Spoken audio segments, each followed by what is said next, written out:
Coronavirus, une étude néerlandaise fait apparaître les symptômes précoces de la maladie.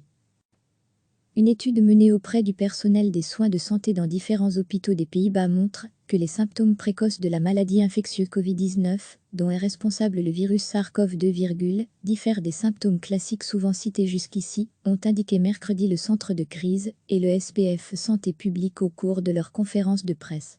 Cette étude est importante car elle permet de déceler les signes avant-coureurs en attendant qu'un diagnostic puisse être posé. Les chercheurs ont demandé aux participants de noter de manière prospective les symptômes qu'ils présentaient. Au total, 800 membres du personnel des soins de santé néerlandais ont pris part à cette symptomatologie élargie.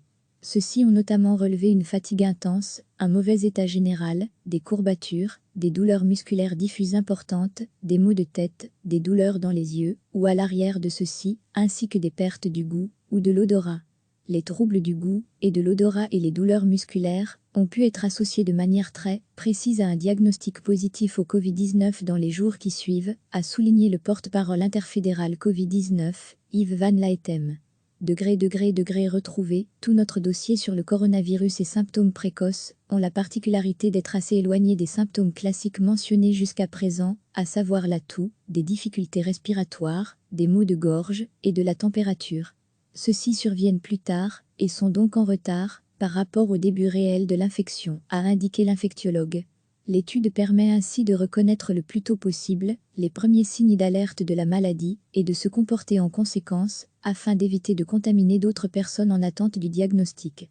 C'est particulièrement important puisqu'on entre maintenant dans une phase où il va falloir gérer le long terme et éviter que des foyers de contamination puissent se multiplier, a relevé l'expert. Par ailleurs, c'est au début des symptômes que nous sommes le plus contagieux.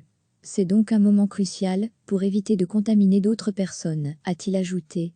Recevez chaque matin l'essentiel de l'actualité.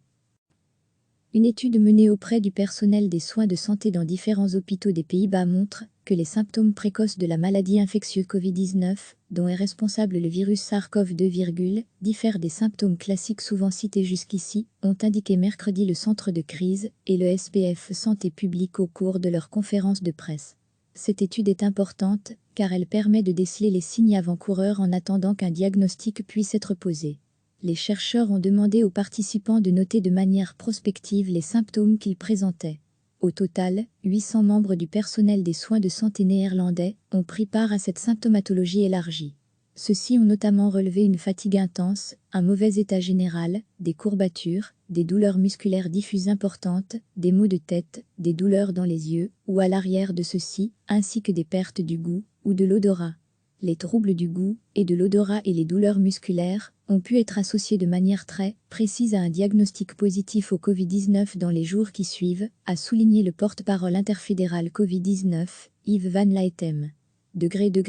Retrouvé, tout notre dossier sur le coronavirus et symptômes précoces ont la particularité d'être assez éloignés des symptômes classiques mentionnés jusqu'à présent, à savoir la toux, des difficultés respiratoires, des maux de gorge et de la température. Ceux-ci surviennent plus tard et sont donc en retard par rapport au début réel de l'infection, a indiqué l'infectiologue. L'étude permet ainsi de reconnaître le plus tôt possible les premiers signes d'alerte de la maladie et de se comporter en conséquence afin d'éviter de contaminer d'autres personnes en attente du diagnostic. C'est particulièrement important puisqu'on entre maintenant dans une phase où il va falloir gérer le long terme et éviter que des foyers de contamination puissent se multiplier, a relevé l'expert. Par ailleurs, c'est au début des symptômes que nous sommes le plus contagieux. C'est donc un moment crucial pour éviter de contaminer d'autres personnes, a-t-il ajouté. Cliquez sur s'abonner pour recevoir les dernières nouvelles.